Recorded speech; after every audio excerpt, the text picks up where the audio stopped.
ఈ సమయంలో మరి దేవుని సేవకులు మరి రెవరెండ్ రత్నం రాజు గారికి ఈ సమయాన్ని అప్పగించుచున్నాను. వారు వచ్చుచుండగా చప్పట్లు కొట్టి వారిని ఆహ్వానిద్దాం.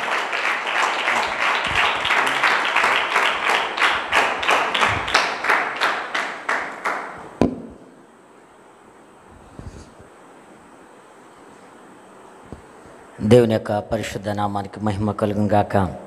దేవునికి స్తోత్రం. హల్లెలూయా. నాకు ఈ అవకాశం ఇచ్చినటువంటి నా దేవాది దేవుని మటుమాటుగా నేను ఎంతో స్తుతిస్తూ ఉన్నాను. రెండవదిగా ఈ ప్రాంతానికి నన్ను ఆహ్వానించినటువంటి అన్నయ్య గారికి కూడా ప్రత్యేకంగా వందనాలు తెలియజేస్తున్నాం. పాస్టర్ గారికి కూడా, వారి యొక్క కుటుంబానికి, మీ అందరికి కూడా ప్రత్యేకంగా వందనాలు తెలియజేస్తున్నాం. విన్నాను సండే రోజు అయ్యగారు ఎవరికి సమయం ఎవరు కానీ నా మీద ఉన్నటువంటి ప్రేమను బట్టి అయ్యగారికి కూడా ప్రత్యేకంగా వందనాలు తెలియజేస్తున్నాను. దేవునికి స్తోత్రం. హల్లెలూయా. ఈ యొక్క ఉదయకాల సమయంలో ఈ యొక్క పునరుద్ధాన దినమందు మీ అందరితో కలిసి దేవుని ఆరాధించే కృపను భాగ్యాన్ని ప్రభు నాకు అనుగ్రహించిన విధానాన్ని బట్టి నేను ప్రభుని ఎంతగానో స్తుతిస్తూ ఉన్నాను. దేవునికి స్తోత్రం. హల్లెలూయా. ఎంతమంది సంతోషంగానే రెండు చేతులు ఎత్తి దేవునికి స్తోత్రాలు చెల్లిద్దాం. హల్లెలూయా. ఈ యొక్క ఉదయకాల సమయంలో మన యొక్క ధ్యాన నిమిత్తము మనం లేఖన భాగంలోకి వెళదామండి. ఆదికాండము 35వ అధ్యాయము 1 నుంచి 7 వచనాలు.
ఆమేన్. ఇక్కడ చదవబడినటువంటి వాక్యంలో మనం చూసినట్లయితే ఇక్కడ బేతేల్, యాకోబు గారు బేతేలు అనే ప్రాంతానికి వెళ్తున్నారు. అది మొదటిగా మనం చూసినట్లయితే అదే ఆదికాండము 28వ అధ్యాయము 1 నుంచి మనము 19వ వచనం నుంచి 22వ వచనం వరకు మనం చూసినట్లయితే అక్కడ యాకోబు గారికి ప్రభు ఒక దర్శనం ఇస్తారు. ఏ పరిస్థితిలో దర్శనం ఇస్తారంటే అతడు తన యొక్క అన్న దగ్గర నుండి పారిపోయినప్పుడు ఆ వాక్యాన్ని మనం చదువుతున్నప్పుడు 27వ అధ్యాయం 41వ వచనం నుంచి మనం చదువుదాం. లేదు, 41, 27, 41. తన తండ్రి యాకోబుకి ఇచ్చినటువంటి యాషావు అతని మీద పగబెట్టెను, మరియు యాషావు నా తండ్రిని గూర్చిన దుఃఖ దినములు సమీపముగానున్నవి, నా తమ్ముడైన యాకోబును చంపెదను అనుకునేను. ఇక్కడ మనం చూసినట్లయితే యాకోబు మీద తన యొక్క అన్నగారు ఏం చేశారండి, పగపట్టి చంపేస్తానని అనుకున్నాడంట. దానివల్ల ఈ విషయాలన్నీ కూడా ఎవరికి తెలిసాయంటే తల్లిగారికి తెలిసాయి. కాబట్టి నువ్వు ఎక్కడికి వెళ్ళిపో, లాభాన్ దగ్గరికి వెళ్ళి అక్కడ కొన్ని దినాలు ఉండమని తల్లిగారే చెప్తారు. తర్వాత అక్కడి నుండి అక్కడ బయలుదేరి ఇంకా ఏ పరిస్థితుల్లో కూడా ఏ దారి లేక ఇంకా ప్రాణ రక్షణ కొరకు అతడు అక్కడి నుంచి పారిపోవడం మనం అందరూ కూడా ముందుగా వాక్యాల్లో మనం చూస్తూ ఉన్నాం. అక్కడ ఒక ప్రాంతానికి వస్తాడు. అతని యొక్క చేరుకున్న స్థలం పేరు ఏంటంటే లూజు. ఏం పేరండి? లూజు. ఇక్కడ లూజు అనే పేరు అక్కడ మనము చూస్తూ ఉన్నాం. చదవండి ఆ వాక్యాన్ని. ఆ, ఆ, ఆ, ఆ, ఆ. దేవుడు నాకు తోడయుండి నేను వెళ్ళుచున్న ఈ మార్గంలో నన్ను కాపాడి తినుటకు ఆహారము, ధరించుకుంటకు వస్త్రము నాకు దయచేసిన ఎడ్ల యెహోవా నాకు దేవుడయ్యుండును. మరియు స్తంభముగా నేను నిలిపిన ఈ రాయి దేవుని మందిరమగును. మరియు నీవు నాకిచ్చి యావతులలో 10వ వంతు నిశ్చయముగా నీకు చెల్లించదనని మ్రొక్కుకొనెను. ఇక్కడ యాకోబు గారు ఏం చేస్తున్నారంటే ఒక దర్శనాన్ని చూస్తున్నారు పారిపోతున్నప్పుడు. ఆ దర్శనం ఎలాగంటే అదే వాక్యంలో మనము 11వ వచనం నుంచి మనము చూసినట్లయితే అక్కడ చాలా ప్రయాసపడుతూ పారిపోతున్నప్పుడు చాలా ఆయాసం కలిగి ఇంకా రాత్రి అయిపోయింది. ఆ టైంలో అలసిపోయిన తర్వాత అతనికి రాత్రి అయిన దాన్ని బట్టి అతడు ఏం చేశాడండి, ఏంటండి ఆ చోట రాళ్లలో 11వ వాక్యం మనం చూసినట్లు ఒక చోట చేరి ప్రొద్దు గ్రుంకినందున అక్కడ ఆ రాత్రి నిలిచిపోయి ఆ చోటికి రాళ్లలో ఒకటి తీసుకొని తనకు తలగడగా చేసుకుని అక్కడ పండుకొనెను. అప్పుడు అతడు ఒక కల కనెను. అందులో ఒక నిచ్చెన భూమి మీద నిలుపబడి ఉండెను. దాని కొన ఆకాశం నంటెను. దాని మీద దేవుని దూతలు ఎక్కుచూ దిగుచూ ఉండిరి. మరియు యెహోవా దానికి పైగా నిలిచి, నేను నీ తండ్రి అయిన అబ్రహాము దేవుడను ఇస్సాకు దేవుడని యెహోవాను, నీవు పండుకొని ఉన్న ఈ భూమిని నీకును నీ సంతానమునకును ఇచ్చేదనని దేవుడు అక్కడ యాకోబు గారితో ఏం చేస్తున్నాడండి, ఆ కలలో ఆ దర్శనంలో అతనికి వాగ్దానం చేస్తున్నాడు. కాబట్టి అక్కడ యాకోబు గారు అక్కడ ఉన్నటువంటి ఆ యొక్క స్థలం లూజునకు వచ్చినప్పుడు అది అప్పటి వరకు కూడా లూజ్గానే ఉంది. కానీ ఎప్పుడైతే ప్రభు దానికి అక్కడ ప్రాంతంలో దర్శనం ఇచ్చారో ఆ ప్రాంతం యొక్క పేరు ఏం చేయబడ్డదండి, బేతేల్గా మార్చబడ్డది. బేతేల్ అనగా హౌస్ ఆఫ్ గాడ్, అది దేవుని యొక్క గృహము అని అర్థము. దాదాపుగా బేతేలు బెర్షెబా నుండి హారం వరకు దాదాపుగా 5340 కిలోమీటర్లు. మనం చూసినట్లయితే బేతేలు నుండి లూజ్ వరకు అయితే 10,281 కిలోమీటర్లు దూరము. అంత దూరాన్ని ప్రయాణం చేసినటువంటి వ్యక్తి ఇప్పుడు దాదాపుగా ప్రభు అయిన యెహోవా అక్కడ ఏం చేస్తున్నాడంటే, అదే మనం ముందుగా చదివినటువంటి వాక్యంలో మనం చూసినట్లయితే అక్కడ దాదాపుగా 20 సంవత్సరాలు అయిన తర్వాత మరలా ప్రభు వానికి ప్రత్యక్షమై మరలా ఎక్కడికి వెళ్ళమంటున్నారండి, బేతేలుకి వెళ్ళమంటున్నాడు. బేతేల్లో ఉన్నటువంటి పరిస్థితి ఎటువంటిదంటే, ముందు అతని దగ్గర తినటానికి ఆహారం లేదు, ధరించటానికి వస్త్రం లేదు, తాగటానికి నీళ్ళు లేవు.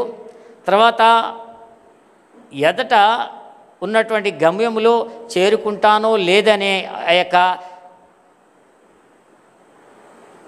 అక్కడ ఎటువంటి ఆ యొక్క నిరీక్షణ లేని సమయంలో ప్రభు అతనికి దర్శనమిచ్చాడు. దేనికి స్తోత్రం, హల్లెలూయా.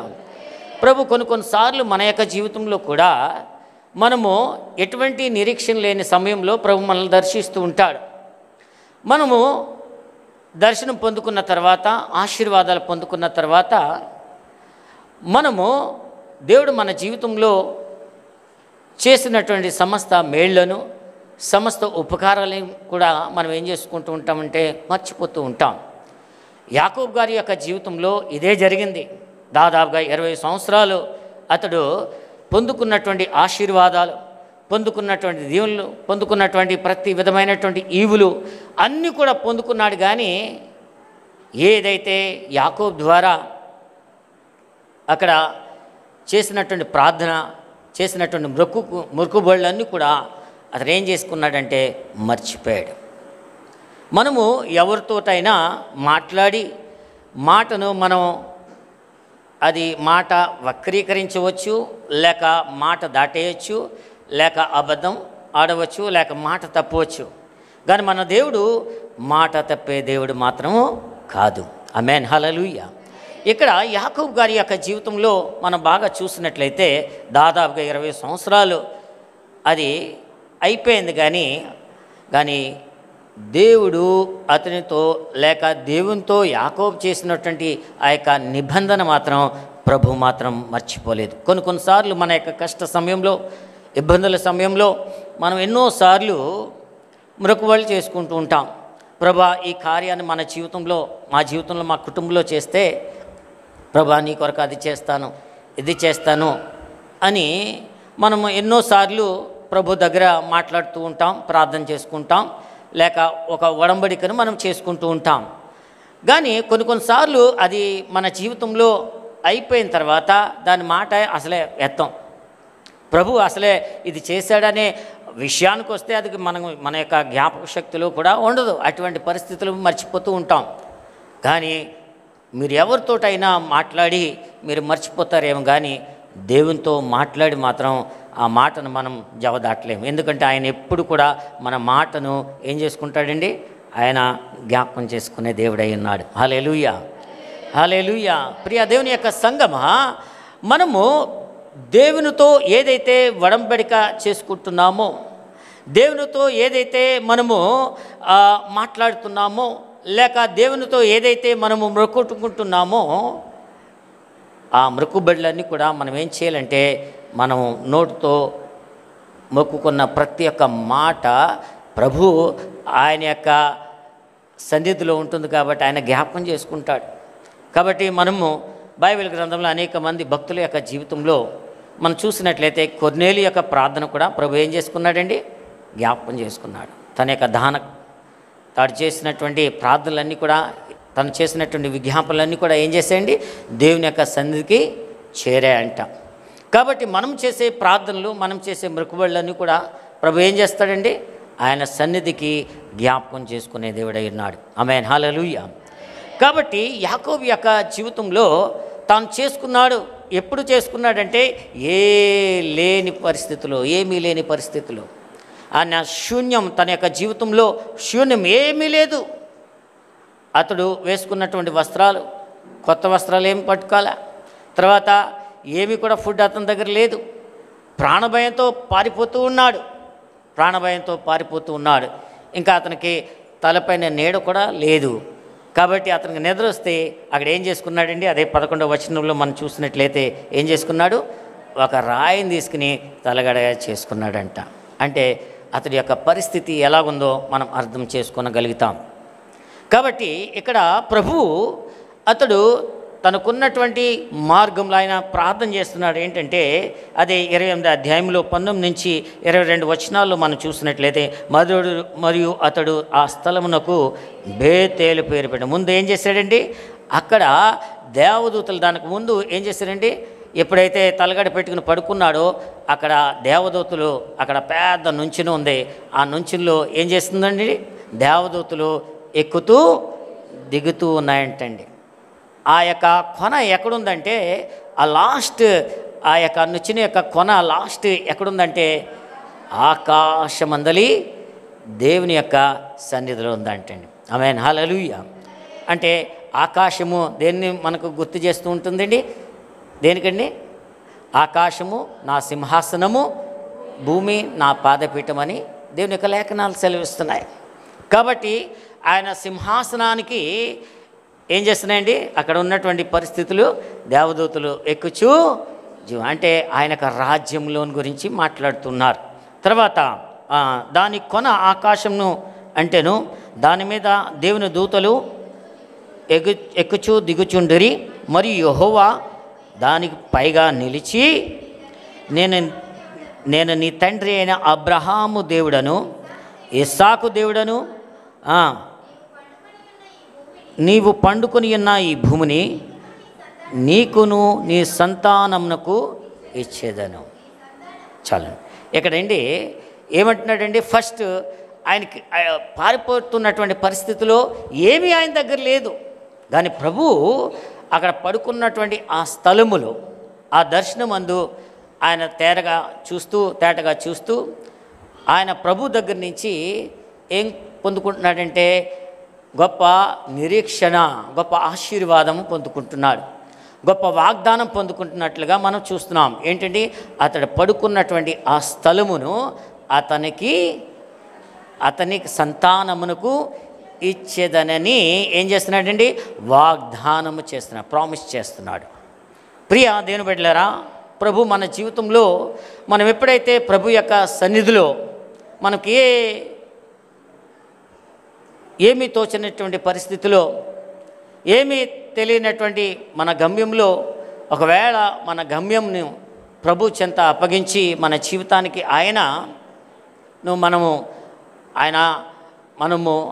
ముఖ్యంగా మన జీవితంలో ఆయన్ని మన యొక్క జీవితాలకు యజమానిగా మనం చేసుకుంటే ఆయన నడిపించే గమ్యం అంతా ఎలాగుంటుందండి, ఆశీర్వాదకరంగా ఉంటుంది. అందుగురించి యెరెమయా గ్రంథము 29:11 మనం చూసినట్లయితే అక్కడ రాయబడ్డది, ప్రభుని ఆశ్రయించిన వారి యొక్క జీవితం ఎలాగుంటుందండి, ఆయన మీ గురించి ఉద్దేశించిన సంగతులను రాబో కాలమందు నిరీక్షణ కలుగునట్లుగా నీకు సమాధానకరమైన ఉద్దేశములే కానీ హానికరమైనవి కావు అంటున్నాడండి. అంటే దేవుడు మన జీవితంలో ఏదైతే మన గురించి తలస్తాడో, ఏదైతే మన గురించి ఆలోచన చేస్తాడో, ఆయన ఉద్దేశాలు అన్నీ కూడా ఎలాగుంటాయండి, సమాధానం ఇచ్చేగా ఉంటున్నాయి. దేవునికి స్తోత్రం, హల్లెలూయా. చెప్పులు కొడుతూ దేని యొక్క నామాన్ని మహిమపడదాం. ఎందుకంటే ఆయన ఉద్దేశాలన్నీ కూడా మన జీవితాలు ఏం ఉంటాయండి, సమాధానాన్ని ఇస్తాయి. చాలామంది సమాధానం లేక, చాలామంది ఇబ్బందులు పడుతూ, చాలామంది నానా ప్రకారమైనటువంటి ఆలోచనలో పడిపోయి ఇంకా తన యొక్క జీవితాన్ని ముగించుకుంటూ ఉంటారు. అటువంటి వారికి ప్రభు సమాధానాన్ని కలిగించే దేవుడై ఉన్నాడు. దేవుని స్తోత్రం. మనము వింటున్న డైలీ పత్రికల్లో చూస్తూ ఉంటాం, పలానా వ్యక్తి, పలానా సినీ యాక్టర్, పలానా సినీ తార ఇలాగా సూసైడ్ చేసుకుని చనిపోయిందని వింటుంటాం. ఎందుకంటే సమాధానం వారి యొక్క జీవితంలో లేకపోవడం వల్ల, వారికి ఏం చేయాలో ఆ యొక్క నిరీక్షణ లేకపోవడం వల్ల ఇవన్నీ కూడా చేసుకుంటుంటారు. కానీ ప్రభు యొక్క నామాన్ని ఎరిగినటువంటి వారి యొక్క జీవితం అంతా కూడా సమాధానము, సంతోషము, సమృద్ధి, ఆశీర్వాదం ఉంటుందనే దేవుని యొక్క లేఖనాలు మనకు సెలవిస్తున్నాయి. ఆమేన్, హల్లెలూయా, హల్లెలూయా. కాబట్టి ప్రసంగి గ్రంథము 5వ అధ్యాయము 1-5 వచనాలు మనము చూసినట్లయితే, యాకోబు దాదాపుగా 20 సంవత్సరాలు అతని యొక్క జీవిత కాలంలో తన దర్శనాన్ని మర్చిపోయాడు. తను ఏదైతే వాగ్దానం పొందుకున్నాడో అన్నీ కూడా మర్చిపోయాడు. ఆశీర్వాదాలు పొందుకున్న తర్వాత, మర్చిపోయిన తర్వాత ప్రభు మరలా అతన్ని ఆ బేతేలునకు మరలా ఆయన పిలుస్తూ ఉన్నాడు. చదవండి దయతో.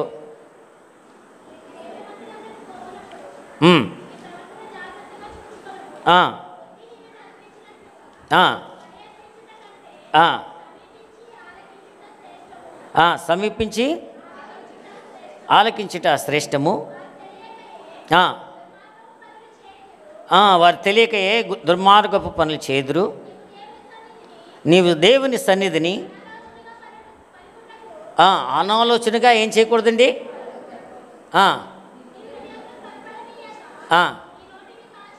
నీ నోటిని ఏం చేసుకోవాలండి, కాచుకోవాలి. తర్వాత దేవుడు ఆకాశమందు ఉన్నాడు, నీ భూమి మీద ఉన్నావు, కావున నీ మాటలు ఎలాగుండాలండి, కొద్దిగా ఉండాలి. సంఘానికి వచ్చినప్పుడు సంఘం యొక్క విశ్వాస యొక్క జీవితం ఎలాగుండాలండి, మాటలు ఎలాగుండాలి, కొద్దిగా ఉండాలి. ఎక్కడ లేని మాటలని మాట్లాడకూడదు. ఎందుకంటే దేవుని యొక్క ఆలయము ఎటువంటిది అంటే పరిశుద్ధమైనటువంటి ఆలయం. ఇక్కడ దేవుడు నివాస స్థలము, దేవుడు ఇక్కడ సంచరించే స్థలము, కాబట్టి దేవుడి యొక్క కార్యాలు జరిగించు స్థలము. కాబట్టి దేవుని యొక్క సన్నిధిలో ఎప్పుడు కూడా ప్రార్థన పూర్వకంగా సిద్ధపాటు కలిగి ఉండాలి. దేవునికి స్తోత్రం. హల్లెలూయా, హల్లెలూయా. ఒకరోజు ఒక అన్యురాలు మా సంఘానికి వచ్చింది. వచ్చినప్పుడు లాస్ట్ను కూర్చుని అందరూ వెళ్ళిపోయిన తర్వాత లాస్ట్ని వచ్చింది. ఆవిడ అన్నది, దాదాపుగా 8 సంవత్సరాలు నాకు మ్యారేజ్ అయింది, కానీ పిల్లలు లేరు, మీరు ప్రార్థన చేస్తారని తెలిసింది, కాబట్టి మీ దగ్గర ప్రార్థన చేయించుకుంటాక వచ్చానని చెప్పింది. సరే ఏమైందమ్మా, ఏంటి, ఎందుకు ఇలాగ వచ్చావంటే, నాకు మెయిన్ కారణం పిల్లలు లేరని చెప్పింది. మళ్ళీ ఇంకొక మాట చెప్పిందంటే, ఇప్పుడు నా భర్త గారు అదొక ప్రాబ్లం, నా భర్త గారు ఇంకో రెండో వివాహం చేసుకోవడానికి ఆయన సిద్ధపడుతున్నాడు, ఎందుకంటే నాకు పిల్లలు లేరని రెండో ఆవిడని చేసుకోవడానికి ఆయన సిద్ధపడుతున్నారు. 8 సంవత్సరాల ముందు నేను తమిళ ఆవిడని, ఆయన బెంగాలీ, ఆయన ఇద్దరం కలిసి ప్రేమ వివాహం చేసుకున్నాం. దాదాపు కొన్ని సంవత్సరాలు తల్లిదండ్రుల నుంచి దూరంగా ఉన్నాం. తర్వాత 2-3 సంవత్సరాల తర్వాత వాళ్ళ తల్లిదండ్రులు కలవడం ప్రారంభించారు. కలిసి ఎప్పుడు పిల్లల కంటావు, ఇంతవరకు పిల్లలు పుట్టలేదా, అది ఇది అని అడిగేవారు. తర్వాత ఆడపడుచులు నన్ను ఇలాగా అడిగి మాటికి సతాయించేవారు. తర్వాత ఇంకా 6వ సంవత్సరం వచ్చేటప్పటికి మా భర్త గారు కూడా పిల్లలు పుట్టట్లేదు అని ఆయన కొంచెం బాధపడటం మొదలెట్టారు. ఇంక 8వ సంవత్సరం వచ్చేసరికి రెండో వివాహం చేసుకోవడానికి సిద్ధపడుతున్నారు. కాబట్టి నేను ఈయన నమ్ముకుని వచ్చాను, ఈయనే నా చెయ్యి విడిచిపెట్టి వేరే అమ్మాయిని చేసుకోవాలని ఆలోచనలు ఉన్నాడు. కాబట్టి చాలాసార్లు నేను సూసైడ్ చేసుకోవాలని ఉరితాడేసుకున్నాను, కానీ ఎవరొకరు వచ్చి నన్ను కాపాడారు. కానీ నా జీవితంలో నిజంగా సంతానం సాఫల్యత ఉంటుందా లేదా కనుక్కుందామని, తర్వాత మీ ద్వారా ప్రార్థన చేయించుకుందామని వచ్చానండి అని చెప్పింది. నేను అన్నాను, ఎందుకు అలా మాట్లాడుతున్నావు, దేవుడు కార్యం చేస్తాడు, నువ్వు యేసయ్యని నమ్ముతున్నావా అని అడిగాను. నమ్ముతున్నానండి అని చెప్పింది. అయితే నమ్ముతున్నప్పుడు యేసయ్య నీ జీవితంలో అద్భుతం చేస్తాడు, నువ్వేం చేయాలంటే పాపక్షమాపణ 3 రోజులు ఉపవాసం ఉండి ప్రార్థన చేసి పాపక్షమాపణ అడుగు, ప్రభు నీ జీవితంలో నువ్వు అనుకున్న కార్యాన్ని ఆయన సఫలం చేస్తాడు అని నేను ప్రార్థన చేసి ఆవిడని పంపించాను. 3 రోజులు ఉపవాస ప్రార్థనకు రమ్మన్న తర్వాత 3 రోజులు భర్త భార్యలు ఇద్దరు కూడా వచ్చి ప్రార్థన చేయించుకున్నారు. తర్వాత ఇంటికి వెళ్ళిన తర్వాత ఈ తైలం వాడమ్మా సరైపోతుందని చెప్పాను. తర్వాత వెళ్ళిన తర్వాత ఇంటికి దాదాపుగా 14 రోజులు మోషన్స్ పట్టుకున్నాయంటండి. దాదాపు మోషన్స్ అంటే విరోచనాలు పట్టుకుని ఒక బ్లాక్ తార్లాగా ఆ శరీరం నుంచి బయటకు వెళ్ళిపోవడం ఆవిడ చూసింది. అసలే సన్నంగా ఉంది, నల్లగా ఉంది, పుట్టుకుంటుంది, ఇంకా సన్నబడిపోయింది. తర్వాత 7వ రోజుని మళ్ళీ నాకు ఫోన్ చేసి, అయ్యగారు ఇలాగైపోతుంది, ఏంటో నాకు కళ్ళు తిరిగిపోతున్నాయి, అది ఇది అంటే, లేదు పర్లేదు, ఆ విరోచనాలకి మళ్ళీ మందులు వేసుకోవాలా అని అడిగింది. లేదు, మందులు వేసుకోక్కర్లేదు, విరోచన ఎలాగెళ్తుందంటే నల్లగా వెళ్ళిపోతుందని. మంచిది, సంతోషం అని చెప్పాను. అలాగే 14 రోజులు వెళ్ళిన తర్వాత టక్కుని ఆ విరోచనాలంతా కూడా నిలిచిపోయాయి. మళ్ళీ చర్చికి వచ్చింది, ప్రార్థన చేశాను. ప్రార్థన చేసిన తర్వాత కొన్ని రోజులకి మళ్ళీ వాంతులు మొదలయ్యాయంటండి. ఆవిడ ఇంకా కంగారు పడిపోయింది. ముందైతే విరోచనాలు, ఇప్పుడు వాంతులు అయితే ఇంకా మనిషి ఎలాగుంటాడు, డల్ అయిపోతారు కదా. అలాంటి పరిస్థితిలో వస్తే నన్ను దేవుడు కార్యం చేస్తాడమ్మా, నువ్వు భయపడొద్దు, దేవుడు అద్భుతాలు చేసేది ఇలాగ కొన్నిసార్లు మనకు తెలియకుండానే కొన్నిసార్లు దేవుడు మనకున్నటువంటి ఆ యొక్క శనులు ఉన్నటువంటి కొంత ఆ యొక్క ప్రభావాలన్నీ కూడా తీసేస్తుంటాడు. మీరేం కంగారు పడొద్దు, దేవుని ప్రార్థన చేస్తే ప్రభు అన్నాడు, ఆవిడకి మంచి సంతానం ఇస్తానని ప్రభు వాగ్దానం చేశాడు. ప్రభు ఇలా చెప్తున్నాడు అని ప్రార్థన చేసి చెప్పేసి ఆవిడ పంపించేశాను. ఇంటికి వెళ్ళిన తర్వాత ఆవిడ ప్రతిరోజు వాంతులు చేసుకునేదంట. ఇంకా వారం రోజుల తర్వాత హాస్పిటల్కి వెళ్ళి చెకప్ అన్నీ కూడా చేయించుకుంటే మొత్తం గర్భసంచి ఇది ఏమంటారండి గ్రావిటీ టెస్ట్, దాన్ని టెస్ట్ చేయించుకుంటే ఆ గ్రావిడ్ టెస్ట్లో నువ్వుది పాజిటివ్ అని వచ్చిందంటండి. చేపలు కొడుతూ దేనిక నామాన్ని మేము పడతాం అంటే నువ్వు గర్భవతివి అని నిర్ధారణ అయిందంటండి. తర్వాత ఆ రోజు శుక్రవారం రోజు భార్యాభర్తలు ఇద్దరు కూడా ఇంకా చర్చికి స్వీట్ బాక్స్ తీసుకొచ్చేసారు. తీసుకొచ్చి అయ్యగారు మీరు ప్రార్థన చేశారు, ఏదో అనుకున్నాం, ఏదో ఇలాగ విరోచనాలు అవుతున్నాయి, ఇలాగ వాంతులు అవుతున్నాయి, ఏదో అనుకున్నాం, కానీ ఇప్పుడు నాకు 3వ నెల గర్భం అని నిర్ధారణ చేశారు అయ్యగారు అని ఆ టెస్ట్లో వచ్చిందంటే ఈ రోజుకి చక్కటి 2 పాపలను ప్రభు వారికి అనుగ్రహించారు. చెప్పులు కొడుతూ దేనిక నామాన్ని మేము పడదాం. భర్త గారు విడిచిపెట్టి వేరే అమ్మాయితో పెళ్లి చేసుకోవాలని ఓన్లీ పిల్లల కోసమే ఎంతో ఆరాటపడి వేరే వివాహం చేసుకోవడానికి కూడా రెడీ అయిపోయాడు. కానీ ప్రభు, ఆవిడ పేరు పార్వతి, ఆవిడ యొక్క జీవితాన్ని ప్రభు మార్చిన దేవుడు. మన జీవితాలను, మన బ్రతుకులను, మనం ఏ పరిస్థితుల్లో ఉన్నా కానీ ఆయన మార్చగలే సంసిద్ధుడు అయి ఉన్నాడు. ఆమేన్, హల్లెలూయా. నమ్ముట నీ వలనైతే నమ్మువానికి సమస్తము సాధ్యమే. మనం ఏం చేయాలి? ముందు నమ్మాలి. ఎందుకంటే అద్భుతాలు, ఆశీర్వాద కార్యాలు ఎక్కడో లేవండి. మనం అనుకుంటా ఎక్కడెక్కడికే వెళ్ళిపోతూ ఉంటాం. దేవుడు ప్రత్యేకంగా సంఘంలో ఉంచాడు, చర్చిలో ఉంచాడు. ఆ చర్చికి ఏం చేశాడంటే ప్రభు తన యొక్క వాగ్దానాలన్నీ కూడా, తన యొక్క హోలీ స్పిరిట్ గిఫ్ట్స్ అన్నీ కూడా ప్రజెంట్ చేశాడు.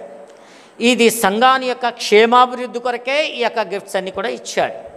చాలామంది అర్థం కాక అటు ఇటు పారిపోతూ ఉంటారు. నిజంగా మనం భక్తి కలిగి, భయం కలిగి, దేవుని యొక్క మాటలకు లోబడి మన పాపాన్ని విడిచిపెట్టి దేవుని యొక్క సన్నిధిలో మనం ఎప్పుడైతే దీనులుగా ఉంటూ మనము దైవ వాక్యానికి లోబడి, దైవజనురాలకు లోబడి పరిచర్యలో మనం పాలిభాగస్తులుగా ఉంటూ మన యొక్క పరిచర్య ధర్మాన్ని సక్రమంగా నిర్వర్తించుకుంటూ ఉంటామో అప్పుడే ప్రభు మన యొక్క జీవితాల్ని దర్శించే దేవుడై ఉంటున్నాడు. చెప్పులు కొడుతూ దేవుని యొక్క నామాన్ని మేము పడదాం.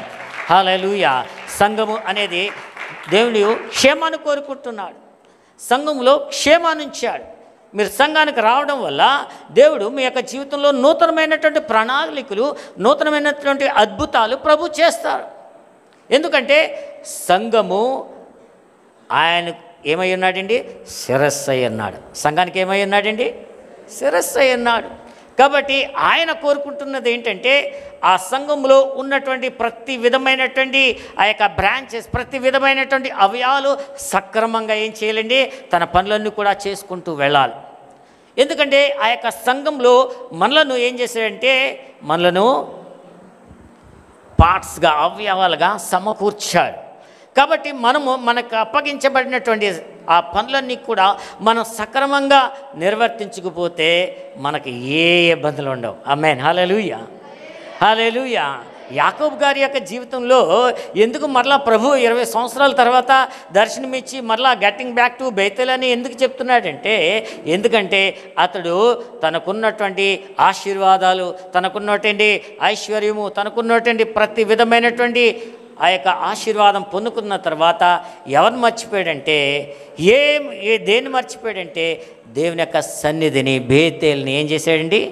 మర్చిపోయాడు. కాబట్టి ప్రభు మరలా ఏం చేస్తున్నాడంటే మరలా ఆ విషయాన్ని గుర్తుగా తెలియజేస్తున్నాడు, గుర్తు తెస్తూ ఉన్నాడు. ఈరోజు సంఘం యొక్క పరిస్థితిగా ఇలాగే ఉంటుంది. మనము చూసినట్లయితే ఈరోజు సంఘాల్లో మనం చూసినట్లయితే సంఘం యొక్క పరిస్థితి కూడా ఇలాగే ఉంది. దేవుడు ఎన్నో మేలు చేస్తుంటాడు, అద్భుతాలు చేస్తాడు. దైవజనుల యొక్క ప్రార్థన విని దేవుడు మీ కుటుంబాల్లో, మన కుటుంబాలు ఎన్నో అద్భుతాలు చేస్తూ ఉంటాడు. కానీ కొన్నిసార్లు దేవుడు గత కాలంలో చేసినటువంటి మేళ్ళు, ఉపకారాలన్నీ కూడా ఏం చేస్తూ ఉంటామండి? మర్చిపోతూ ఉంటాం. మర్చిపోయి మనము అన్నట్టుగా చాలా చాలా సులువుగా తీసుకుంటూ ఉంటాం. కానీ ప్రభు మరలా ఆ యథాస్థితికి ప్రభు రమ్మని ఆయన పిలుస్తూ ఉన్నాడు. ఆమేన్, హల్లెలూయా, హల్లెలూయా. ఎఫెసీయులు మనం చూసినట్లే ఎఫెసీ సంఘంలో కూడా ఇలాగే జరిగిందండి. అదేవిధంగా ప్రకటన గ్రంథము 2వ అధ్యాయము 1-7 వచనాలు మనం చూసినట్లయితే, ప్రకటన గ్రంథము 2వ అధ్యాయము 1-7 వచనాలు.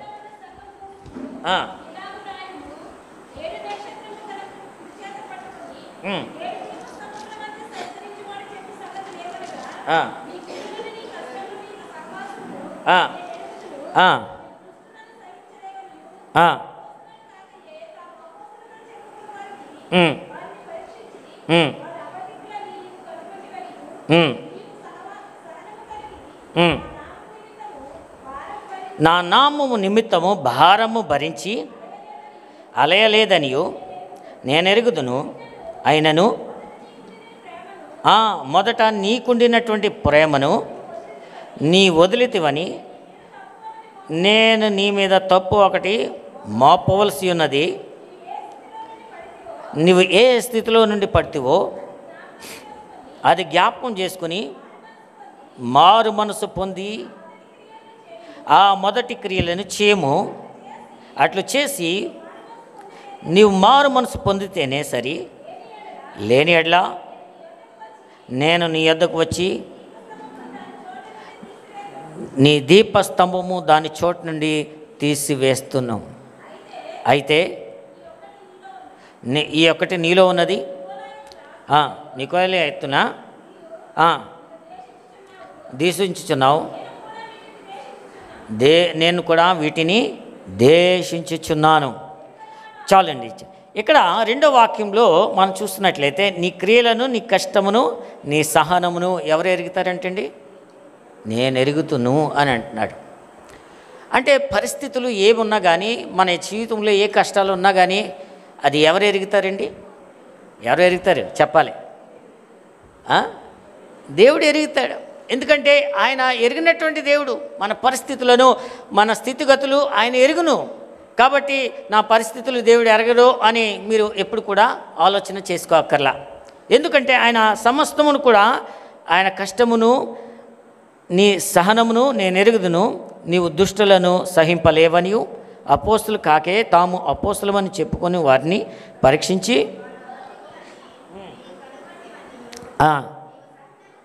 నీవు సహనము కలిగి నా నామము నిమిత్తం భారం భరించి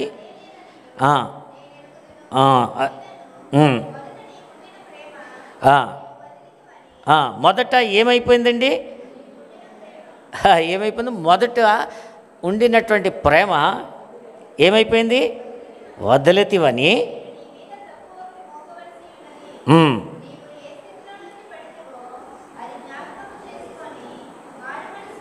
మారు మనసు పొంది మొదట ఉన్నటువంటి క్రియలను ఏం చేయాలండి? చేయమని చెప్పారండి. ఆమేన్. హల్లెలూయా, హల్లెలూయా. అంటే ఇది మనం జీవితంలో ఏం చేసుకోవాలి? రిమెంబర్, జ్ఞాపకం చేసుకోవాలి. మనం ఎప్పుడైతే మనం మొదట ఏ స్థితిలో ఉన్నామో, ఏ స్థితిలో సంఘానికి వచ్చామో, ఏ స్థితిలో మనం రక్షించబడ్డామో ఆ పరిస్థితిని మనం ఏం చేసుకోవాలని ప్రతిరోజు జ్ఞాపకం చేసుకోవాలి. ఇప్పుడు పరిస్థితులు ఎలాగున్నాయి? మొదట రక్షించబడినటువంటి మన అనుభవం ఎలాగుందో, ఇప్పుడు మన పరిస్థితి ఎలాగుందో మనము దాని యొక్క మధ్యకాలంలో మనం గుర్తు చేసుకుంటూ ఉండాలి. మనము రక్షించబడినటువంటి మన యొక్క జీవితము ఎలాగుందో, రక్షించబడకముందు ఎలాగుందో, ఆ రెండింటి మధ్య ఉన్నటువంటి ఆ యొక్క గ్యాప్ను మనము స్మరించుకున్నట్లయితే మనం ఎంత దూరము మన యొక్క ప్రయాణం చేశామో, మనము ఎంత దూరము దేవునిలో మనము బాగా రాణించామో, ఎంత దగ్గరగా మనం దేవుని యొద్దకు వెళ్ళిపోతున్నామో, మనం ఎంత దీవించబడ్డామో, ఎంత ఆశీర్వదించబడ్డామో, ఎంత మనము దేవుని యొక్క మహిమార్థకరమైనటువంటి జీవితాన్ని మనం జీవిస్తున్నామో మనకు అర్థమవుతుంది. ఆమేన్. హల్లెలూయా, హల్లెలూయా. కాబట్టి ప్రభు మన జీవితంలో అనేక ఆశీర్వాదాలు ఇస్తూ ఉంటారు. కానీ మనము ప్రతిరోజు ఆ యొక్క ఆశీర్వాదాన్ని ఏం చేసుకుంటూ ఉండాలండి? గుర్తు చేసుకుంటూ ఉండాలి. కాబట్టి గుర్తు చేసుకుని ఆయనకి ఏం చేయాలండి? ధన్యవాదాలు తెలుపుతూ ఉండాలి. ఆమేన్. హల్లెలూయా. మనం ఎప్పుడైతే ధన్యవాదాలు తెలుపుతూ ఉంటామో మరలా ప్రభు మన కొరకు ఏం చేస్తారంటే ఒక నూతనమైనటువంటి ప్రణాళికలు, నూతనమైనటువంటి ద్వారాలను, నూతనమైనటువంటి ఆశీర్వాదాలన్నీ కూడా ఆయన అనుగ్రహించే దేవుడై ఉన్నాడు. దేవునికి స్తోత్రం. హల్లెలూయా. ఒక వ్యక్తి నా దగ్గరికి వచ్చాడండి. వచ్చి, అయ్యగారు నేను చాలా ఎగ్జామ్స్ రాశాను, 1 మార్కుతో పోతుంది, కాబట్టి నాకు గవర్నమెంట్ జాబు దొరికే అవకాశం ఉందా లేదా అని ఒక వ్యక్తి నా దగ్గరికి వచ్చాడు. యవనస్తుడు, దాదాపుగా 22 సంవత్సరాలు. నేను అన్నాను, ఎందుకు అలా మాట్లాడుతున్నావు అన్నాను. లేదు, ఎందుకంటే ఒక్కొక్క మార్కులు అన్నీ కూడా పోతున్నాయి, 1-2 మార్కులు అన్నీ పోతున్నాయి, కాబట్టి నేను దాదాపుగా 7 సార్లు ట్రై చేశాను కానీ అన్నీ కూడా ఫెయిలియర్స్ అయ్యాయి అని చెప్పాడు. సరే నేను ప్రార్థన చేస్తాను, దేవుడు నీ జీవితంలో కార్యం చేస్తాడన్నా. ఇలా చూస్తున్నాడు. సరే ప్రార్థన చేయటం మొదలుపెట్టిన తర్వాత 6 నెలల్లో దేవుడు నీకు జాబ్ ఇస్తాడని, గవర్నమెంట్ జాబ్ ఇస్తాడని ప్రభు చెప్తున్నాడు అన్నాను. అతను ఎలా చూశాడు. నమ్ము అన్నాను.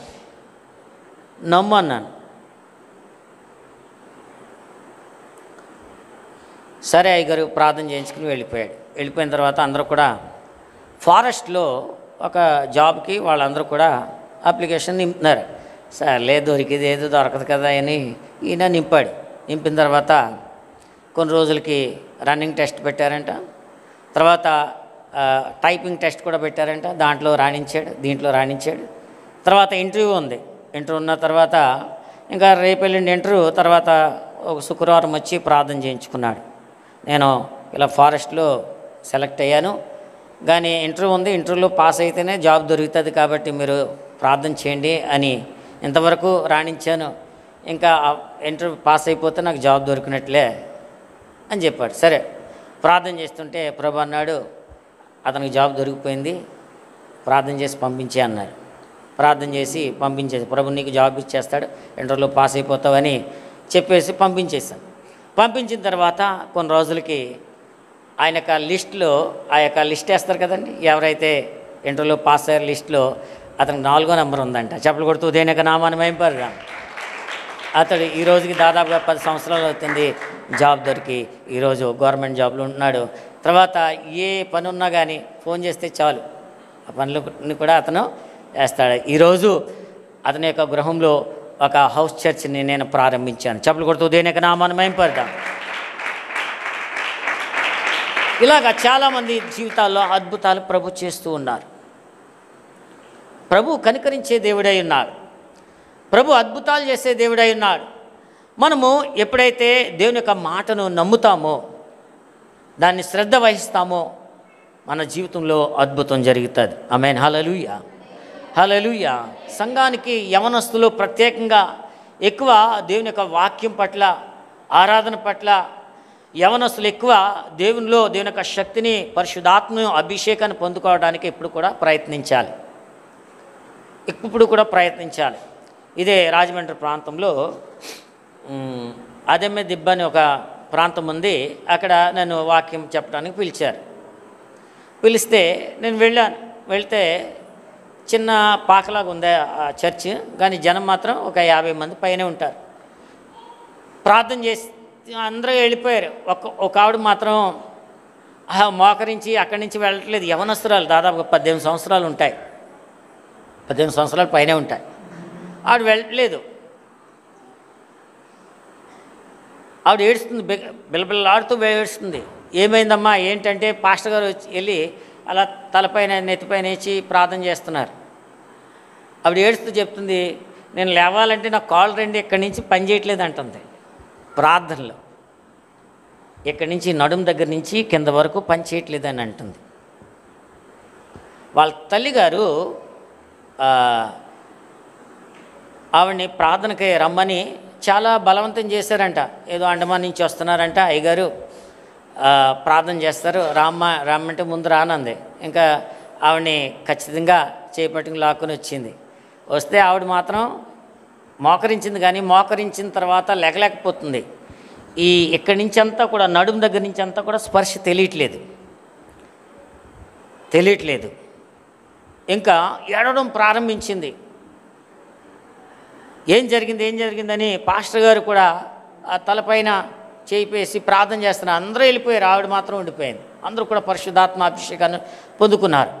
తర్వాత నేను వెళ్ళి చేయి పెడితే ఏమంటుందంటే, నేను చాలా పాపాలు చేశాను, నేను యవ్వన ప్రాయంలోనే చాలా ఘోర పాపాలు చేశాను, ఆ పాపాలు ప్రభు నన్ను ఒప్పుకోమని పరిశుద్ధాత్మ దేవుడు నన్ను ప్రేరేపిస్తున్నాడని బిలబిల్లాడుతూ ఏడుస్తుందండి. తర్వాత చేయి పెట్టగానే ప్రార్థన చేసినప్పుడు పడిపోయిన తర్వాత ఆవిడ పరిపూర్ణంగా ఆ రోజు నుంచి మారు మనసు పొంది బాప్టిజం తీసుకుని సంఘానికి క్రమంగా వస్తుంది. చప్పట్లు కొడుతూ దేని యొక్క నామాన్ని మహింపరుదాం. దేవుడు తన యొక్క శక్తిని తనకు ఏ రీతిగా అయితే ఆయన ఇష్టానుసారంగా ఆయన మలుచుకునే దేవుడై ఉన్నాడు. ఎవరికి ఎప్పుడు ఆయన సంధిస్తాడో, ఎవరిని ఎప్పుడు ఆయన ఆశీర్వదించాలో, ఎవరిని ఎప్పుడు ఆయన విడుదల చేయలే ఆయన చిత్తంలో ఉన్నది. కాబట్టి ప్రియమైన దేవుని యొక్క జనాంగమా, మనము ఆయన చిత్తానికి లోబడినట్లయితే ఆయన కార్యాలు మన జీవితంలో సమయానికి బట్టి మన జీవితంలో ఆయన చేస్తాడు. ఆమేన్, హల్లెలూయా. ఈరోజు ఒకవేళ ఏ ఇబ్బందితో, ఏ రోగంతో, ఏ వ్యాధితో, ఏ సమస్యతో, ఏ ప్రాబ్లమ్స్ చేత, ఏ మనశ్శాంతి లేకుండా ఈ ప్రాంతానికి వచ్చావు నాకు తెలియదు, కానీ ఈరోజు నా దేవుడు, నా యేసయ్య నీ జీవితంలో గొప్ప మేలుతో తృప్తిపరచబోతున్నాడు. చెప్పులు కొడుతూ దేని యొక్క నామాన్ని మహిమపరుద్దాం. ఒకరోజు ముంబై వెళ్ళాను. ముంబై మీ అందరికి కూడా తెలుసు. అక్కడ ఒక పాస్టర్ గారు నన్ను తీసుకెళ్ళారు. ముంబై సిఎస్టీ అంటే ఫేమస్. అది తీసుకెళ్తే అందరూ కూడా అన్య భాషలతో మాట్లాడుతున్నారు. ఈవిడ కూడా దాదాపుగా నాగపూర్ నుంచి వచ్చిందంట. ఆవిడ దాదాపు 8 సంవత్సరాల నుంచి ఆవిడ చర్చికి వస్తుంది, అన్య భాషలతో మాట్లాడుతుంది. ఏవో మాటలు రబరబరబరం అంటుంది. ఈయన కూడా పాస్టర్ గారు సంతోషమైపోతున్నా ఆవిడ అన్య భాషలతో మాట్లాడితే ఈయన సంతోషమైపోయేవాడు. నేను చూసి హే శైతాన్ ముహ్ బంద్ కరో అన్నాను. అంటే అర్థం ఏంటంటే, ఏ దెయ్యమా నోరు మీ అన్నాను. అయ్యి బాబు, పాస్టర్ గారు ఎలా చూశారు నా వంక. మా చర్చిలో ఫస్ట్ అభిషేకం పొందుకున్నది ఈవిడ, పరిశుద్ధాత్మ భాషలతో మాట్లాడేది ఈవిడ. మీరు వచ్చి శైతాన్ ముహ్ బంద్ కరో అంటున్నారు ఏంటి అని ఇలా నన్ను చూసి మాట్లాడటం ప్రారంభించాడు. మీరు ఉండండి, ఆగండి, నేను చెప్తాను అన్నాను. వెళ్ళండి, ఎక్కడి నుంచి వచ్చా చెప్పు అన్నాను. అంటుంది, మొదలెట్టింది. నువ్వు నన్ను ఎలా కనిపెట్టావు? నేను 18 సంవత్సరాల నుంచి ఈ శరీరంలో ఉంటున్నానండి. అది ఎన్ని సంవత్సరాల నుంచి అంట? 18 సంవత్సరాల నుంచి నేను ఈ శరీరంలో ఉంటున్నాను, నువ్వు ఎలా కనిపెట్టావు అని అంటుంది. నాకు తెలుసు, నేను దేవుని యొక్క సేవకుడిని, వరాలు కలిగినటువంటి. ఇప్పుడే వెళ్ళిపోతావు లేదా అని. నువ్వు ఎక్కడి నుంచి వచ్చావు అంటే ఏదో నాగపూర్ అడ్రస్ చెప్తుంది. నాగపూర్లో పలానా గ్రామంలో నాకు ఇలాగా మందు తినిపించారు, అప్పటి నుంచి ఈ శరీరంలో ఉండిపోయాను. మరి ఎందుకు నువ్వు అన్య భాషలో మాట్లాడుతున్నట్టు యాక్టింగ్ చేస్తాను? ఇలా మాట్లాడితే నన్ను ఎవరు కూడా నా దగ్గరికి రారు కదా అని నేను ఎలా మాట్లాడుతున్నాను అని అంటుందండి. అంటే ఆ దెయ్యము అంటే ఏంటి? ఆ దెయ్యం ఏమంటారండి? ఏ ఆత్మ దాన్ని ఏమంటారండి? ఏమంటారు అయ్యగారు తెలుగులో దాన్ని? నటించే ఆత్మది. ఏమిటి? భ్రమపరిచే ఆత్మది. కొన్ని సంవత్సరాల నుంచి ఎవరిని భ్రమపరిచిందండి? ఆ చర్చి పాస్టర్ గారినే భ్రమపరిచింది, భ్రమలో ఉంచింది. ఆయన ఏమనుకుంటున్నాడు? పరిశుద్ధాత్మతో అయ్యో అనుకుంటున్నాడు. ఇక్కడేమో అయ్యో కాదు, ఇక్కడ దెయ్యం అన్నమాట. అలాంటి కొన్ని సంవత్సరాల నుంచి దెయ్యాలు ఉన్నటువంటి ఆ యొక్క ప్రజలు నా పరిచర్లో నేను ఎక్కడికి వెళ్ళినా కానీ వాళ్ళు విడిపించబడుతూ ఉన్నారు. దేవునికి స్తోత్రం. హల్లెలూయా, హల్లెలూయా. ఆ రోజుగా ప్రార్థన చేస్తే టప్పన పడిపోయింది, ఆ దెయ్యమంతా పోయింది. మొత్తం స్టోరీ ఎక్కడి నుంచి వచ్చింది అన్నీ కూడా వీడియో రికార్డింగ్ చేయించాను. ఇదండి మీ పరిస్థితి, ఇదండి వీడి పరిస్థితి అంటే అప్పుడు ఆయన నమ్మశక్యం కానీ ఆ నిజాన్ని ఒప్పుకున్నాడండి. హల్లెలూయా. దేవుడు అనేక సంవత్సరాల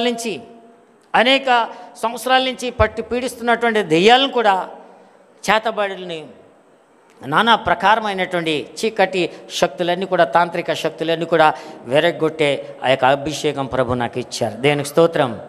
హల్లెలూయా. కానీ నేను ఆ వరాలన్నీ కూడా నా దగ్గర నాతోటి ఇమిడిపోవాలని నేను ఎప్పుడు కూడా అనుకుంటలేదు. ఎక్కడికి వెళ్ళినా కానీ ఆ సంఘంలో ఈ వరాలు పంచిస్తూ ఉంటాను. ఆమేన్, హల్లెలూయా. ఈరోజు ఎంతమంది అయితే ఇది ఆ అభిషేకాన్ని పొందుకోవడానికి ఆసక్తి చూపిస్తున్నారు, ఈరోజు గొప్ప ఆశీర్వాదం మీ పైకి దిగివచ్చును గాక. చెప్పులు కొడుతూ దేనికి నామనమై పడదా. ఒక బలమైన అభిషేకం, బలమైన శక్తి, బలమైన ప్రభావం ఇప్పుడే దిగుచూ ఉన్నది. చెప్పులు కొడుతూ దేనికి ఆ శక్తిని పొందుకుందాం. బలమైన అభిషేకము, the power of financing in the name of Jesus right now. బలమైన అభిషేకము, వరాలు ఒక్కొక్కరు పని చేయనుగాక. చెప్పులు కొడుతూ ఆమేన్ చెప్పండి. యాకోబు యొక్క జీవితంలో ఆయన మర్చిపోయాడు మొత్తం అన్నీ కూడా. కానీ ప్రభు మరలా ఏం చేస్తున్నాడంటే గెట్టింగ్ బ్యాక్ టు బేతేల్. మనం ఏదైతే మర్చిపోయామో మరలా ప్రభు అది మరలా ఆయన జ్ఞాపకం చేస్తూ ఉన్నాడు, మరలా మీరు తిరిగి రండి అని. హల్లెలూయా, హల్లెలూయా. మొదటి యోహాను 1వ అధ్యాయము 9వ వచనం త్వరగా.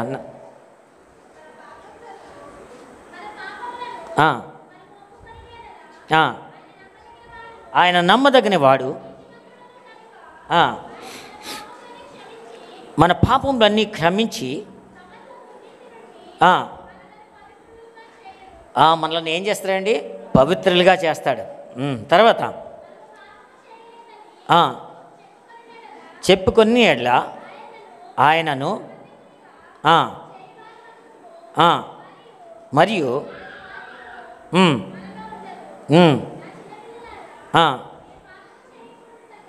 మీరు పాపం చేయకుండుటకై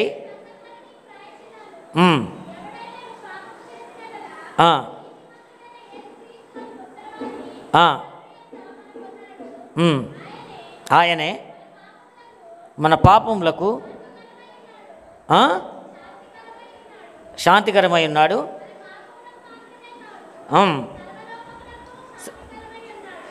సర్వలోకమునకు ఏమై ఉన్నాడండి? శాంతికరమై ఉన్నాడు. ఆమేన్, హల్లెలూయా, హల్లెలూయా.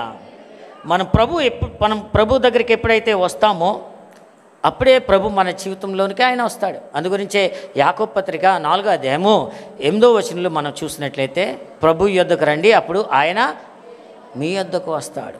మనం ఎప్పుడు మనం ప్రభు దగ్గరకు వస్తామో అప్పుడే ప్రభు మన దగ్గరికి వస్తాడు. లేదు ప్రభు నా దగ్గర రావాలంటే కాదు. అవసరం ఎవరిదండి? మందా దేవుందా? చెప్పాలి, మనదే. మనకు బోల్డ్ అవసరం. ఈ లోకంలో ఉన్నటువంటి వ్యక్తులందరికీ కూడా ఏదో అవసరం చేత మనకున్నటువంటి అవసరతలన్నీ కూడా ఉంటూ ఉంటాయి. కానీ అవసరతలన్నీ కూడా సంధించబడాలంటే మనం ఎవరి దగ్గరికి రావాలి? దేవుని దగ్గరికి రావాలి. ఇంకో వాక్యాన్ని చదివి ముందుకు వెళ్దాం. చదవండి. హెబ్రీయులకు రాసిన పత్రిక 12వ అధ్యాయం 5వ వచనం.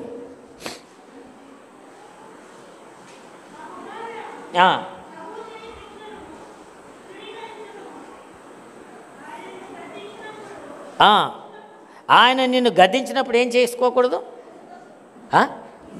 విసుకొక్కుము. ప్రభు కొన్నిసార్లు తన యొక్క సేవకులు నిలబెట్టుకుని మన జీవితంలో ఏం చేస్తాడంటే గద్దిస్తాడు. ఇది సరికాదు, ఇది కరెక్ట్ కాదు, ఇది కరెక్టు అని గద్దిస్తూ ఉంటాడు. చాలామంది ఏం చేస్తారంటే లోబడరు. అయ్యగారు నన్నే అన్నారు, నన్నే పాయింట్అవుట్ చేస్తారు, నన్ను ఇచ్చేసారు అది చేశారని అంటూ ఉంటారు. కానీ ప్రభు మనల్ని ప్రేమిస్తారనే విషయాన్ని మనము ఎప్పుడు కూడా గుర్తు చేసుకోవాలి. గద్దింపు అందరికీ రాదండి. ప్రభు ఎవరినైతే ప్రేమిస్తున్నారో వారు ఆ దారి మళ్ళించినప్పుడు ప్రభు ఏం చేస్తారంటే గద్దింపునకు ప్రభు తీసుకొస్తూ ఉంటారు. ఈ గద్దింపునకు మనం లోబడినట్లయితే సంఘము క్షేమకరంగా ఉంటుంది. హల్లెలూయా. సంఘము వృద్ధి పొందాలంటే, సంఘము అభివృద్ధిలోనికి రావాలంటే గద్దింపు మన జీవితానికి అవసరమైంది. హల్లెలూయా. అది దేని ద్వారా అంటే వాక్యము ద్వారా. హల్లెలూయా. ప్రతిరోజు కూడా మన యొక్క జీవితాలు మనం సరి చేసుకుంటూ ఉండటానికి వాక్యము బోధించుట, వాక్యము వినడం చాలా అవసరమైంది. అదే మన యొక్క ఆధ్యాత్మిక జీవితంలోనికి మనకి బాగా రెట్టింపులోనికి మనల్ని తీసుకువెళ్తుంది. ఆధ్యాత్మిక ఉన్నతమైనటువంటి స్థానంలోనికి మనల్ని తీసుకువెళ్తూ ఉంటుంది. మనం ఎప్పుడైతే వాక్యానికి ఆ గద్దింపునకు లోబడతామో, ఎప్పుడైతే ఆ వాక్యము మన జీవితంలో క్రియాన్వయం జరుగుతూ ఉంటుంది. ఆమేన్, హల్లెలూయా, హల్లెలూయా. కాబట్టి ప్రియ దేవుని బిడ్డలారా, తర్వాత వాక్యంలో చదవండి. ప్రభు తన ప్రేమించి వారిని శిక్షించి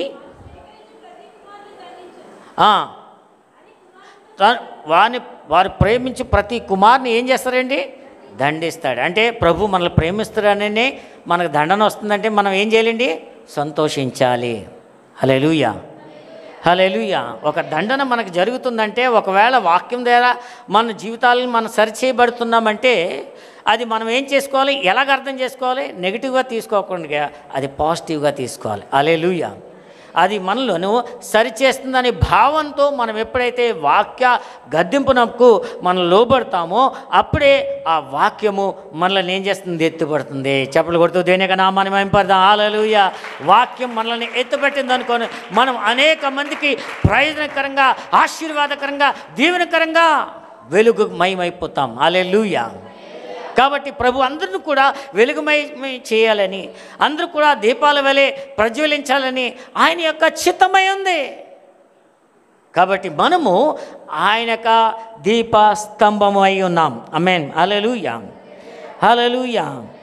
కాబట్టి మనం ఏం చేయాలంటే, మనకున్నటువంటి ప్రతి విధమైనటువంటి ఆ లోపాలు, ప్రతి విధమైనటువంటి ఆ యొక్క మనకిష్టమైనటువంటి రీతుల ఆ యొక్క పద్ధతులన్నీ కూడా విడిచిపెట్టి దేవుని యొక్క పద్ధతిలోనికి రావాలి. యాకోబు ఇక్కడ ఏం చేస్తున్నాడంటే, అదే 31వ అధ్యాయము, ఆదికాండం 31, 34 నుంచి 35 వరకు చదవండి.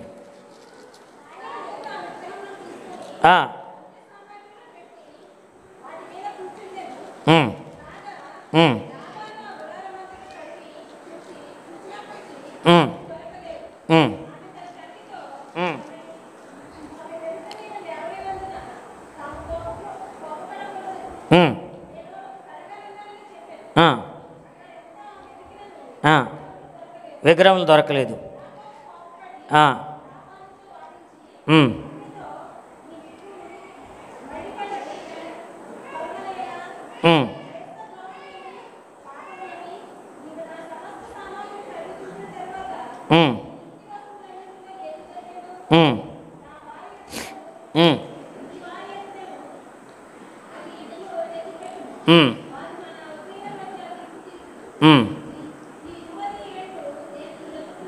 ఈ 20 ఏండ్లు నేను నీ యొద్ద నుంటిని, నీ గొర్రెలనైనను మేకలనైనను ఇచ్చుకొని పోలేదు, నీ మంద పొట్టేళ్ళు నేను తినలేదు, దుష్ట మృగముల చేత చేల్చబడిన దాన్ని నీ యొద్దకు తేగా ఆ నష్టం నేనే పెట్టుకుంటుని, పగటి యందు దొంగిలింపబడిన దాన్నేమి రాత్రి యందు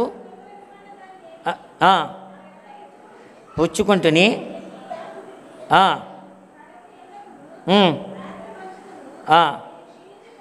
నేను క్షీణించిపోతుని, నిద్ర నా కన్నులకు దూరమాయను. ఇది వరకు నీ ఇంట్లో 20 ఏండ్లు ఉంటిని,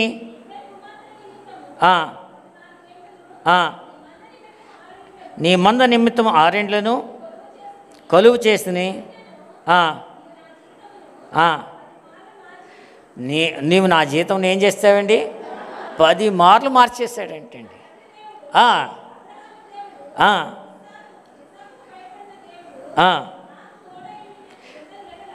నాకు తోడయ్యుండని ఎడల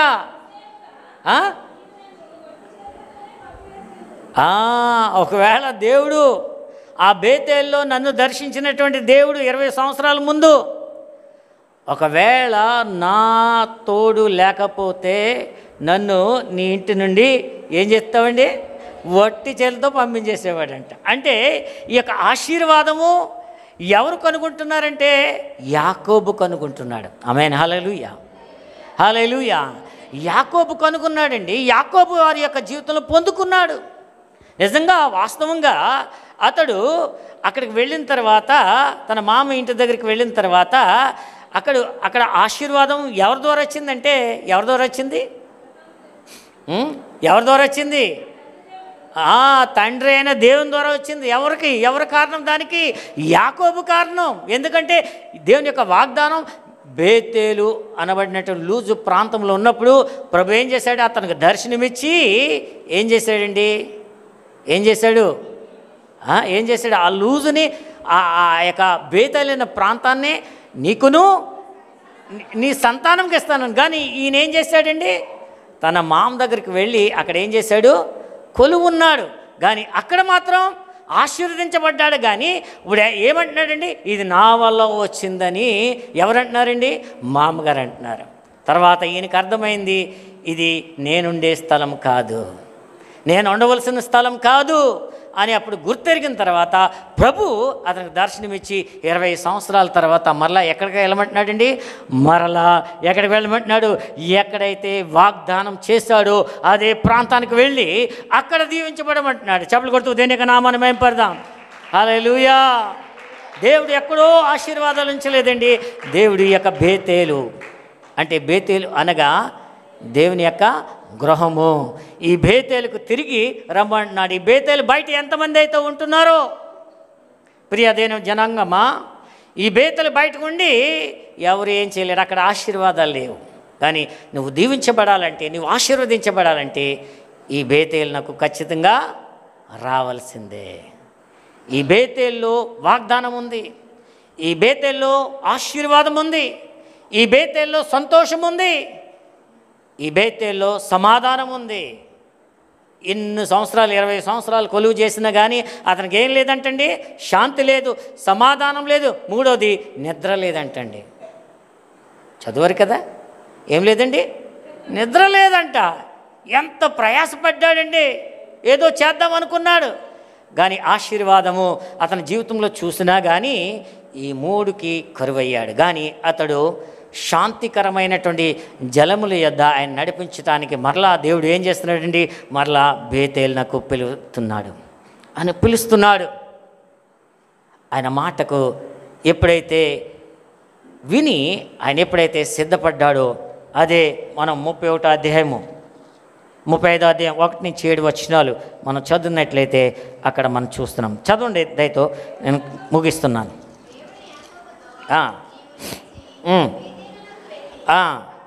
అక్కడ నివసించి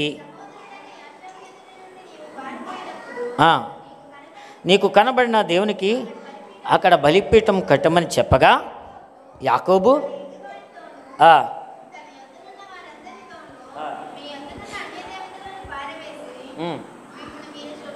ఏం చేయాలండి? మీ దగ్గరనున్న అన్య దేవతలను పారవేసి మమ్ములను మీరు శుచిపరచుకుని శుభ్రపరచుకుని పరిశుద్ధపరచుకుని ఈ వస్త్రములను మార్చుకునిడి. నా శ్రమ దినమున యాకోబు శ్రమలో ఉన్నప్పుడు ఉత్తరం ఇచ్చిన దేవునికి నేను వెళ్ళిన మార్గం నాకు తోడయుండిన దేవునికి బలిపీఠమును అక్కడ కట్టెదనని చెప్పెను.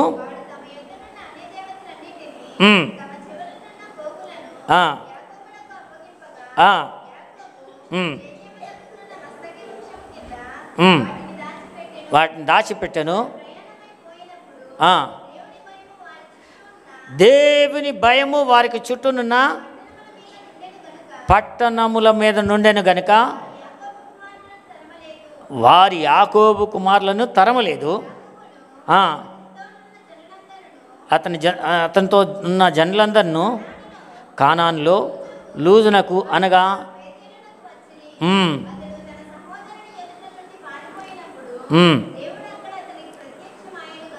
గనుక అక్కడ బలిపీఠమును కట్టి ఆ చోటికి ఏల్ బేతేల్ అని పేరు పెట్టాను. ఆమేన్, హల్లెలూయా. ఇప్పుడు ఏం చేస్తున్నాడు? 20 సంవత్సరాల తర్వాత ఆయన వచ్చి ఏం చేస్తున్నాడండి? అక్కడ బలిపీఠాన్ని కడుతున్నాడు. ఆమేన్, హల్లెలూయా. ముందైతే ఆయన ఏం చేసుకున్నాడు? మురుకుబడి చేసుకున్నాడు, మర్చిపోయాడు. అందుగురించే నీ నోట నుండి ఏది వచ్చినది అది తప్పుగా వచ్చిందని అనుకుము. ఒకవేళ అది వచ్చిన తర్వాత దాన్ని చేయకుండాటే అది ఏమవుతుందండి? ప్రాణహాని కలిగి చేస్తుందంటే. ఎప్పుడైతే ఈ మాట అన్న తర్వాత 20 సంవత్సరాలు పట్టినా కానీ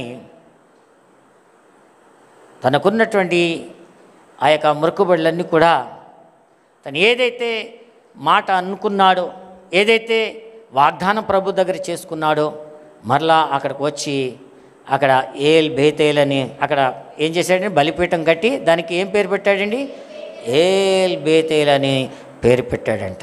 దేవుని గృహంని అక్కడ కట్టాడు. దేనికి స్తోత్రం, హల్లెలూయా. ఎందుకంటే ప్రభు ఆ బేతేలుకు ఆ లూజ్ అనే ప్రాంతంలో పేరు మార్చి బేతేల్ అని పేరు పెట్టి అక్కడ యాకోబుకు తన సంతతి వారందరికి కూడా ఏం చేశాడండి, ఆ స్థలమును ఆ ప్రాంతమును వారికి అప్పగించాడంటండి. హల్లెలూయా. దేవుడు మన జీవితాల్లో కూడా కొన్ని ప్రణాళికలు, కొన్ని ఉద్దేశాలు కలిగి ఉంటాయని మనం మర్చిపోకూడదు. దేవుడు మన జీవితాల్లో మన కుటుంబానికి కొన్ని ప్రణాళికలు, కొన్ని ఆశీర్వాదాలు పెట్టి ఉంచాడని ఆ విషయాన్ని మనం మర్చిపోకూడదు. ఎందుకంటే దేవుని యొక్క ప్రణాళిక మనం అర్థం చేసుకోవాలంటే మనం దేవునిలో ఉండడం చాలా శ్రేష్టం. హల్లెలూయా.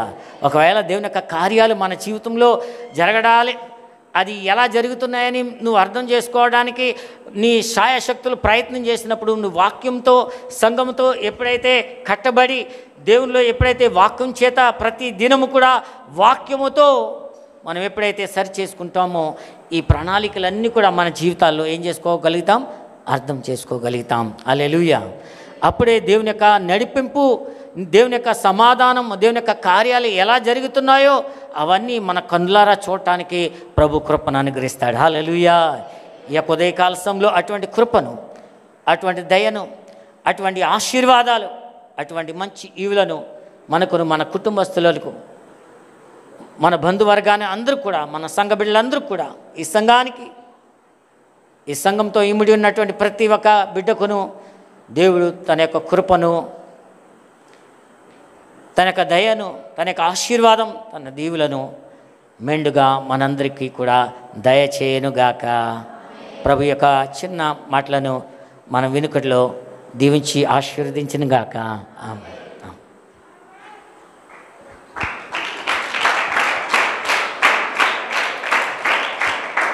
దేవునికి మహిమ కలుగును గాక. హల్లెలూయా, హల్లెలూయా. పరిశుద్ధుడ, మహోన్నతుడ, గొప్ప దేవాన్ని ఘనమైన నామమునకు వందనాలు, స్తోత్రాలు తండ్రి. ఈ ఉదయకాల సమయంలో ఈ రీతిగా నీ యొక్క సన్నిధికి వచ్చి నిన్ను స్తుతించడానికి, మహిమపరచడానికి, ఆరాధించడానికి, నీ వాక్యాన్ని ధ్యానించడానికి, మీరు చేసినటువంటి మేలులను బట్టి, ఉపకారాలను బట్టి దేవా నీ సన్నిధిలో నీకు కానుకలు సమర్పించడానికి మీరు ఇచ్చిన ఈ మంచి అవకాశాన్ని బట్టి వందనాలు, స్తోత్రాలు తెలియజేసుకుంటూ ఉన్నాం. దేవా ఈరోజు నీ సన్నిధిలో ఉన్న ప్రతి ఒక్కరిని బట్టి వందనాలు. విన్నటువంటి వాక్యమును ప్రతి ఒక్కరు వారి హృదయాలలో భద్రపరుచుకొని వాక్యానుసారముగా జీవించడానికి, నడవటానికి సహాయం చేయమని ప్రార్థన చేయుచున్నాం. అలాగే దేవా ఈ రాత్రి, ఈ ఉదయకాల సమయంలో దేవా నీ బిడ్డమైన మేమందరం నీ సన్నిధి విడిచి మా గృహాలు వెలుచుంటే సహాయం దయచేయండి.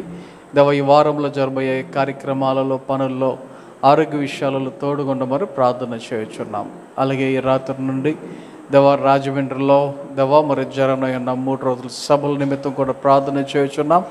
దేవా ఆ యొక్క సభలు నీకు మహిమకరముగా, అనేకులకు ఆశీర్వాదకరముగా జరగడానికి సహాయం దయచేయండి. అలాగే దేవా మరి సంఘం తరపున 23, 24 తేదీలలో జరగబోయే ఆ యొక్క సభలను జ్ఞాపకం చేసుకుంటూ ఉన్నాం. అన్ని విషయాలలో, ఏర్పాటు విషయాలలో, వాతావరణ విషయాలలో దేవా మీరే తోడుగుండమని సహాయం దయచేయమని ప్రార్థన చేయుచున్నాం. దేవా ఈ సమయంలో మమ్మల్ని అందరూ మీ చేతికి అప్పగించుకుంటూ సహాయం దయచేయమని, నీ మేలులతో నింపి నడిపించమని యేసు నామమున ప్రార్థన చేయుచున్నాం తండ్రి.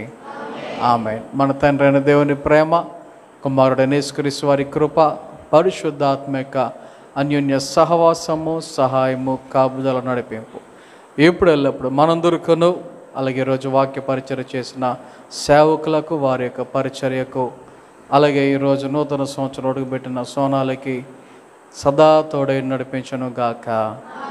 ఆమేన్. పరలోకముందున్న మా